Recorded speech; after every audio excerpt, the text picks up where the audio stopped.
오늘 말씀을 읽으면서 오늘 내용이 뭐일 것 같아요? 마음에 대한 겁니다. 마음.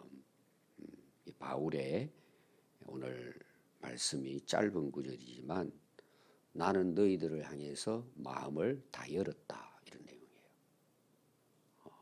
그럼 바울이 복음을 전하는데 무슨 의도가 있을까요?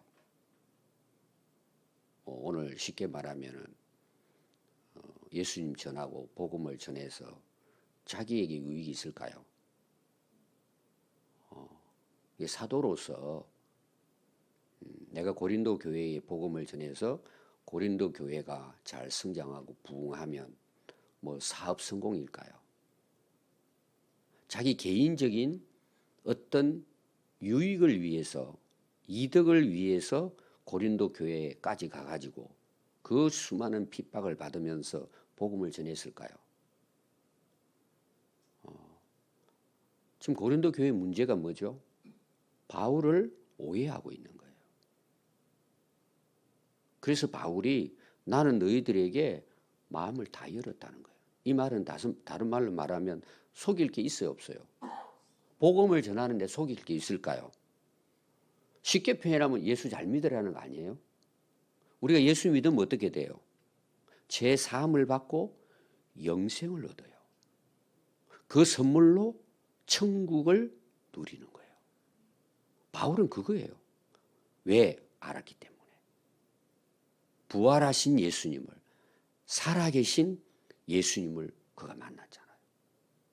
그는 핍박하는 사람이었어요. 왜 예수님이 우리를 구원하러 오셨는데 바울이 예수님을 죽이는 데 앞장섰을까요? 또 예수 믿는 사람들을 핍박하는 데 앞장섰을까요? 그는 종교인이에요. 유대인입니다. 유대인 중에서도 교사예요. 율법의 교사예요.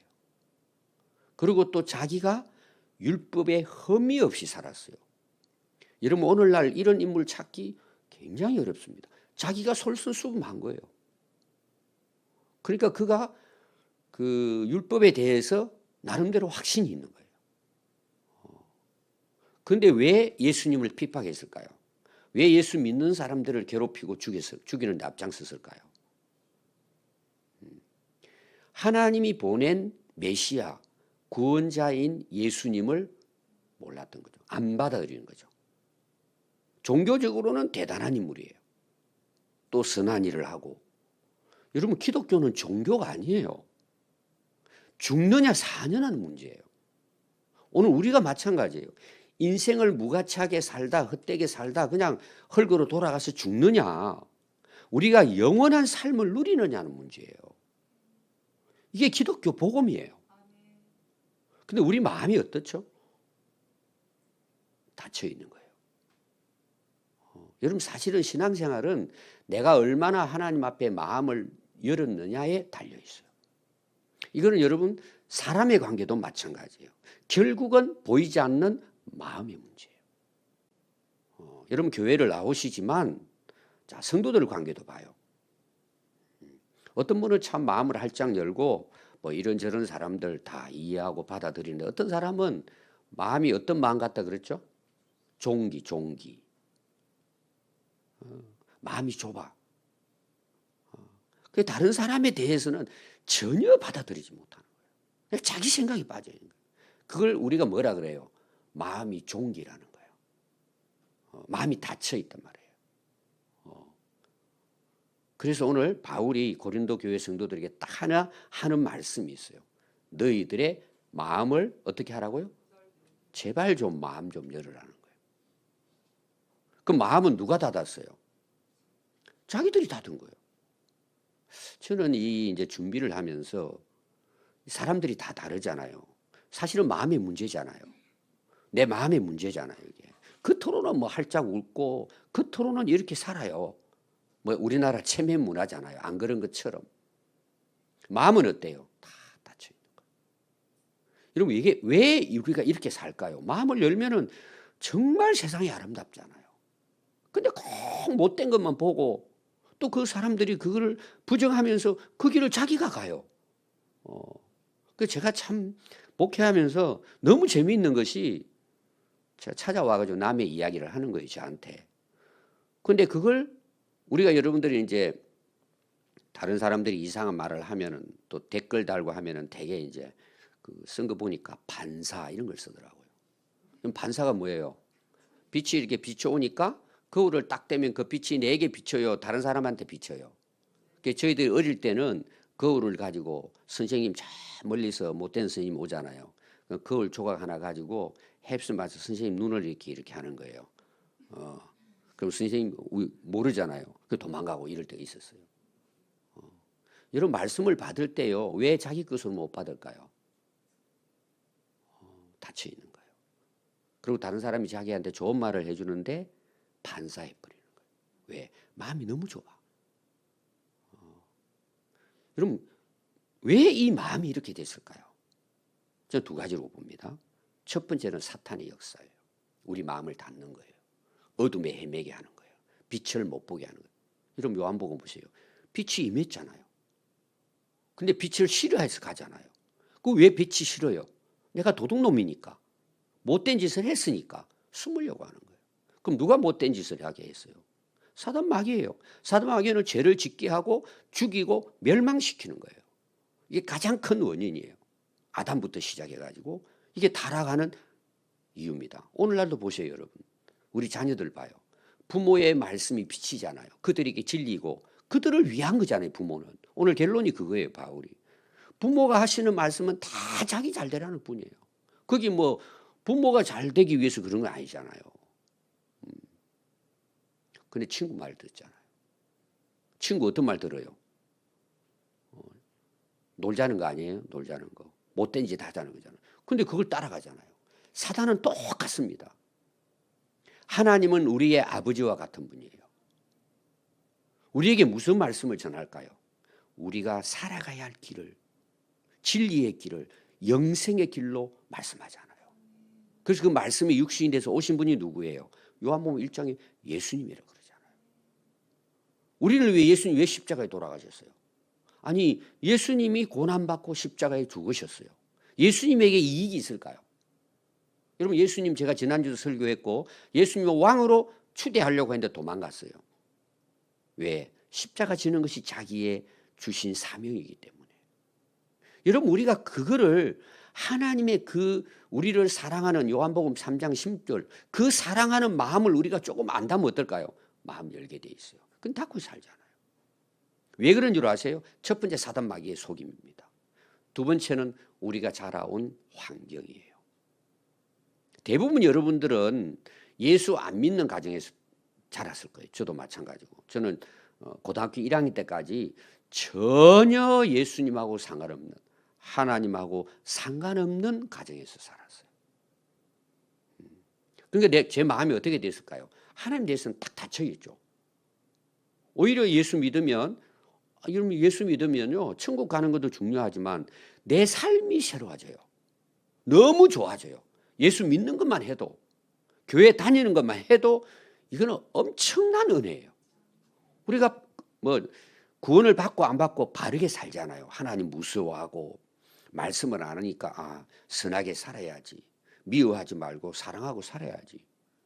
저는 그것매도 너무 큰 은혜더라고요. 그래 안 하면 우리 친구들하고 뭐예요? 지금도 한번 술 먹고 돌아다닐 거예요. 우리 친구들 오면 다 뭐 술 마시고 놀러 돌아다니고. 저는 예수 믿은 것, 영생 구원은 말할 것도 없지만 제가 예수 믿은 것이 우리 집안 사람들처럼 저렇게 안 살고 내가 그래도 착한 마음을 가지고 자랐구나. 이게 저는 너무 감사한 거예요. 여러분 똑같을 거예요.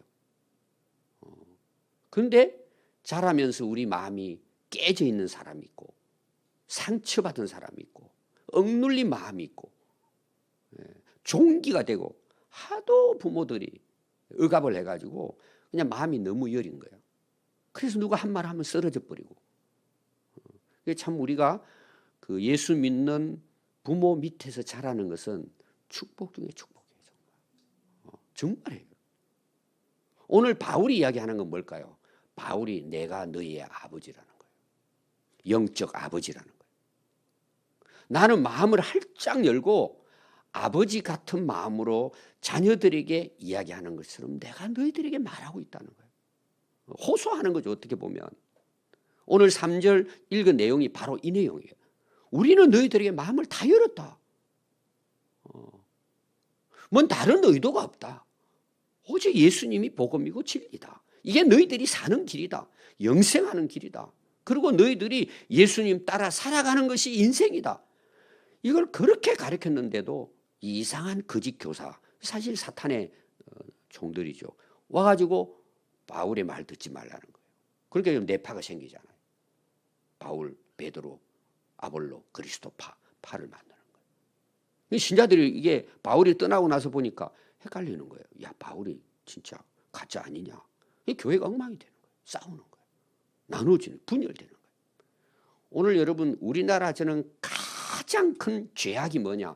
분열시키는 아주 악한 자들이에요. 여러분들이 정신 차려야 돼요. 분열의 정치, 갈라치기 정치, 그들은 회개해야 합니다. 그것 때문에 온 나라가 지금 좌파 우파로 나누어져 가지고 죽기 살기로 싸웁니다. 예수 믿는 사람들은 거기 속하면 안 됩니다. 우리는 예수님께 속해야 합니다. 그래야 바른 정신을 가지고 내가 바르게 살아요. 어떤 사람은요, 목회자도 그래요. 정치 빠져가지고는 만나면 정치 이야기. 그래서 저는 그 친구니까 제가 이야기해요. 당신 하나님 잘 믿으면 돼. 하나님이 주신 마음 가지고 살면 되는 거야. 우리가 빛이 되고 이걸 화합하고 싸매는 일을 해야지. 나누어가지고 싸운 일을. 여러분 교회 안에도 마찬가지예요. 지금 고린도 교회 문제가 이거예요. 나눠서 싸우는 거예요. 그럼 교회가 어떻게 되겠습니까? 여러분 세상 사람들이 보고 교회를 오겠습니까? 자기들끼리도 화합이 안 되는데 어떻게 여러분 나가서 화목의 앞에 나왔어요. 화목의 이 영광의 직분이잖아요. 어떻게 감당해요? 너희들이나 잘 살아. 오늘 여러분 예수 믿는 가정도 마찬가지죠. 맨날 싸우면서 어떻게 가서 복음을 전해요, 여러분? 가짜인 거예요, 가짜다. 마음이 문제가 있는 거예요. 그래서 회개해야 되는 거예요, 회개. 회개는 어떤 면에서는 마음이 정결하게 되는 거예요. 그래서 진짜 회개한 사람은 어떨까요? 예수님만 보이는 거예요. 세상에 어떻게 살든지 우리는 하나님의 말씀만 붙들고 가면 되는 거예요. 오늘 봐요, 여러분. 교회가요, 지금 얼마나 많은 문제를 안고 있는지 몰라요. 왜 그런 줄 아세요, 여러분? 다 거기 자기 이기심이 들어있는 거예요. 자기 생각하고. 교회 와서도 내 위치, 제가 이야기했잖아요. 칭함 받는 것. 누가 나를 어떻게 봐주나. 여러분 이제 좀 벗어나야 돼요. 그 어린애들 아니에요? 한마디 하면 픽 삐져가지고 엄마 싫어 뭐 이런 애들 있잖아요. 언제까지 여러분 신앙생활을 그렇게 할 거예요? 왜 이렇게 됐다고요? 너희들의 마음이 문제라는 거예요. 바울이 고린도교회 성도들은 너희들 왜 이렇게 마음이 종기가 않냐는 거예요. 마음 좀 열으라는 거예요. 그럼 열리면 보이잖아요, 여러분. 아, 바울 같은 사도가 없구나 정말. 그래서 앞에 내용이 뭐예요? 여러분 어제 내용만 봐도 이런 사도는 없어요, 세상에. 그 복음을 전하기 위해서 고린도 교회를 위해 이런 엄청난 고난을 죽음의 위기까지 와서도 그걸 견디면서 그들이 가서 복음을 전했잖아요. 아니 그럼 바울이 무슨 자기 이득을 챙기기 위해서 그렇게 했을까요? 진짜 사도니까 이렇게 한 거 아니겠어요? 정말 예수님을 만났으니까 이렇게 하잖아요. 여러분 씨를 하나 뿌려가지고 가을에 농사 지으려면 농부들이 어떻게 할까요? 땀 흘리고 수고하고 희생해야 합니다. 여러분 교회를 하나 세우고 한 영혼을 살리는 데 있어서는요, 수고와 눈물과 희생이 따르지 않을까요? 우리 자식 하나도 바르게 키우는데 얼마나 고생해요, 여러분. 부모들이 잠 못 자고 어떤 부모들은 새벽마다 엎드려 가지고 그 집 나간 자식을 위해 기도하는데 하나님 나중에 회개시켜서 하나님 일꾼 세우잖아요. 여러분 한 사람 바르게 세운다는 것은 희생에 각오해야 돼요. 그게 우리 부모 마음이잖아요, 여러분. 여러분들 지금 자식 때문에 속상하는 사람 많을 거예요. 내 자식인지 그렇죠. 남의 자식이면 던져버리고 내 마음대로 살면 되죠. 그 자식이 위해서 가슴에 품고 기도하고 금식하고 돌아오라고. 우리 하나님이 그런 마음이란 말이에요. 바울은 그런 마음을 가지고 지금 목회하고 있는 거예요. 그런 마음을 가지고. 제가 이제 어제 미국에는 최고의 사실은 학자, 신학자고 프린스턴 총장도 하시고 한 시대를 이끌어갔던 대각성 운동한 에드워즈 목사님의 일대기에 대해 잠시 들었어요. 그분이 23년 동안 목회한 교회를 쫓겨났어요. 그 위대한 목사님이. 여러분, 쫓겨난 이유가 뭘까요? 어느 날 기도를 하는데, 에드워즈 목사님 기도를 하는데 성도들이 많이 모여있지 않았겠어요. 최고의 학자였고 목회자였어요. 보니까 예수 안 믿는 사람 같다라는 거예요. 이게 그 200년 전 이야기예요. 성도들이 보니까 예배도 잘 참석하고 다 하는데 목사님이 기도하면 이 집사, 김 집사, 박 집사 보니까 예수 안 믿는 것 같아 마음에. 그러면 그들이 교회를 오는데 잘 살고 있습니다. 복 받았어요. 내가 할 수 있겠나는 거예요. 이게 자기에게 너무 아픔으로 다가온 거예요. 그래서 계속해서 회개하라고. 내가 당신들 보니까 예수 안 믿는 것 같다고. 그러니까 그게 뭐 장로님들 있고 권사님 오늘 집사님들 있잖아. 우리가 얼마나 교회에 와서 열심히 봉사하고 열심히 지금 살아가는데 왜 목사님 그런 말 하냐고. 이제 서서히 불만이 올라온 거예요. 그러니까 결국은 성도들이 모여가지고 목사님 나가시오. 우리 투표 한번 해보겠습니다. 한 300명 모였는데요. 제가 정확한 숫자는 23명이었어요. 반대하고 나머지는 나가시오 투표를 한 거예요. 그 목사님 투표하자 그랬으니까 떠난 거예요. 이게 여러분 200년 전의 이야기일까요? 지금의 이야기예요. 이게 오늘 바울이 말하면 고린도 교회에 대한 아버지 마음이에요. 자녀를 사랑하는 마음이에요. 그래서 오늘 결론이 여러분 그거예요. 제가 오늘 내용을 쉽게 여러분 설명을 했어요.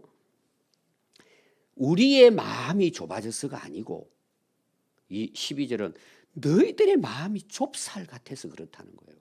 좀 마음 좀 열으라는 거예요. 그래서 결론이 그거예요. 내가 자녀에게 말하듯이 말한다. 너희들 좀 보답하는 마음을 가지고 너희도 마음을 좀 열으라는 거예요. 내가 지금까지 다니면서 특히 고린도 교회를 위해 그 우상 숭배하는 그 거짓 교사들에게 철학을 따라가는 그들에게 내가 진리의 복음을 전해서 믿게 돼서 교회가 세워져서 떠나서 에베소 교회 목회하다 보니까 너희들을 이렇게 엉망이라는 걸 듣고 내가 이 편지를 보낸다. 근데 너희들이 나를 사도로 인정하지 않고 못된 마음을 가지고 있는데 마음 좀 넓혀라. 지금 이 내용이에요. 그러면서 바울이 한 이야기가 뭐예요? 나는 너희들을 자녀로 생각한다. 아버지의 마음으로 이야기를 한다는 거예요. 여러분 남의 자식은요. 여러분 길거리 가다 요새는 그럴 거예요. 저희들 어릴 때는요. 초등학생은 그 뭐 생각도 못하고 고등학생들 정도가 길에 가면서 담배를 피웠다. 지나가는 아저씨한테요. 얻어맞아요. 그러면 남의 아버지 앞에 무릎 꿇고 아저씨 잘못했어요. 그런 시대가 있었어요. 지금은 초등학생들에게도 여러분들이 길거리 가는데 제가 이제 아침에 길 가다 보면은 학생들이요. 담배 꼬나 몰고는요. 멋있게 걸어가더라고. 지금은 뭐 부모도 말 못해 지금. 선생님 말 못해. 근데 여러분 말하면 어떻게 돼요? 맞아 죽어요. 지금 이런 시대예요. 부모도 감당이 어려워요. 그러나 뭐예요? 부모는 소리 들어도 자식들을 갖다 가르칠 수 있어요. 부모는. 바울은 부모 같은 마음으로 너희들에게 전한다는 거예요. 자, 오늘 마지막 제가 말씀하는 건데 읽고 마치겠어요. 고린도전서 4장 14절 15절 똑같습니다. 고린도 교회의 바울이 전하면서 이 말씀을 한 거예요. 내가 너희를 부끄럽게 하려고 이렇게 쓰는 게 아니라는 거예요. 너희들을 혼내기 위해서 괴롭히기 위해서 한 게 아니라는 거예요. 오직 너희를 내 사랑하는 자녀같이 권한다는 거예요. 그러면서 나오는 말씀이 그리스도 안에서 일만 서성을 했어요. 잘 가르쳐요. 아주 멋있게 설교해요. 들으면 너무 힐링이 되고 기분 좋아요. 여러분 그런 서성 많아요. 근데 바울의 이야기는 뭐죠? 아버지가 많지 않대요. 진짜 자식을 사랑하는 마음으로 가르치고 권하는 부모 찾기는 어렵다. 그 당시도 2000여 년의 바울의 시대도 그런 위대한 바울임에도 불구하고 사람들이 바울을 거짓 사도로 여겼단 말이에요. 안 받아들이는 거예요. 그래도 이게 영적인 거기 때문에 지금도 마찬가지입니다. 누가 여러분 싫은 소리 듣고 부모의 역할을 대신합니까? 여러분 할 수 없어요. 그래서 제가 얼마 전에도 그랬죠. 저는 참 교사들이 안타까워요. 저는. 저희 아버지도 교사였어요. 저희 아내도 교사였잖아요. 또 우리 교회 교사들이 많아요. 교사들이 젊은 교사가 글 올린 거 제가 이야기했잖아요. 이제는 내가 알았다. 지혜를 배웠다 그랬어요. 살아남는 지혜. 애들이 와서 들어 누워 잔다. 내버려 둬라. 학교 안 온다. 공부 안 하고 장난친다. 내버려 두면 된대요. 자기는 가르치고 나가면 된대요. 여러분 이게는 무서운 말이에요. 우리나라 희망이 없다는 거예요. 저는 교사들이 아이들을 꼭 때리는 것보다 잘못하면은 부모 마음을 가지고 야 너희들 왜 그러냐. 여러분 그렇게 돼야 나라가 살잖아요. 우리 부모에게 책임 많아요. 내 자식이 잘못하면 때려주세요. 선생님 관심 좀 가져주세요. 공부도 공부지만 내 자식 좀 철들게 해주세요. 여러분 그래야 나라 희망이 있을 거잖아요. 그럼 교회 안 보세요. 성도들 하는 대로 그냥 즐기는 대로 내버려 둬요. 여러분 가짜 선지자예요. 내버려 둬요. 저하고 하면 상관없잖아요. 예를 들어 목회자 월급 받고 그냥 편안하게 있다 정년하면 되죠. 그리고 웃으면서 즐기면 신자들도 좋아해요. 인기 있어요. 하늘나라면 어떨까요? 심판받아요. 제가 사실은 그 설교를 준비해놓고 아직 못하고 있어요. 여기 우리 김인철 집사님이 나오셨는데 나보고 언제 그 설교하냐고 그러더라고. 여러분 선지자, 사도, 오늘날 설교자는요. 목숨을 걸어야 합니다. 이거는 영적으로 눈이 열려야 돼요. 여러분. 하나님을 바라볼 수 있어야 돼요. 저도 여러분 인기 얻는 거 너무 잘 알아요. 여러분 인기가 중요합니까? 대접받는 게 중요합니까? 성도들을 바르게 세우는 게 중요합니까? 여러분들이 그걸 선택하세요. 제 결론이에요. 저는 그런 마음, 아버지보다는 저는 그런 마음을 가지고 목회하려고 발부둥 치는 사람이에요. 여러분 마음 좀 넓히세요. 진리가 뭔지를 들으세요. 내가 사는 길, 내 가족이 사는 길, 교회가 사는 길. 여러분 예수님이 복음 전하는데 네 밭이 나오잖아요. 잘 알잖아요. 돌짝밭, 가시밭, 길가밭, 옥토예요. 옥토라는 말이 뭐예요? 마음을 넓게 열고 복음의 말씀을 그대로 받아들이고 마음에 품고 사니까 열매 맺잖아요. 여러분. 우리 그런 인생 살아야 되잖아요. 우리 교회가 그런 교회 돼야 되잖아요. 우리 마음을 열고 서로 간에 가족들 간에 특히 여러분들이 목회하는 이 교회 안에서는 목회자와 여러분들의 마음이 열려야 돼요. 그래서 우리 교회가 정말 하나님의 아름답게 쓰는 이 세상을 살리는 교회로 세워갈 수 있기를 바랍니다. 기도하겠습니다.